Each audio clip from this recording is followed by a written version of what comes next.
আজকে তোমাদের সাথে হাত চেটে পুটে খাওয়ার মতো একটা রেসিপি শেয়ার করি। চলো। কিছু কিছু মানুষকে দেখেছি শুটকি মাছের কথা শুনলে দূরে পালায়। এরকম কিছু মানুষ হয়তো বা দেখবে আমার ভিডিওটা। আমার কাছে মনে হয় এরা কখনো শুটকি মাছটা ট্রাই করে দেখেইনি। সে সময় আমিও এরকম দূরে পালাইতাম, তবে একবার টেস্ট করে আমি এর পুরো ফ্যান হয়ে গেছি। যাই হোক, এখন রেসিপিতে ফিরে আসা যাক। আজকে বানাবো চিংড়ি শুটকির ভর্তা।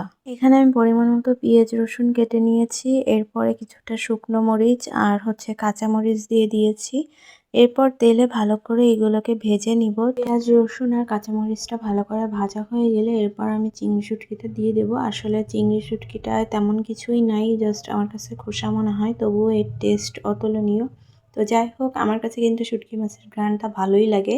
তো আমার ভাজা হয়ে গেছে, এখন আমি এটা পাটায় বাটবো। বাটতে যদিও একটু কষ্ট হয়, কিন্তু খেতে কিন্তু ভীষণ মজা।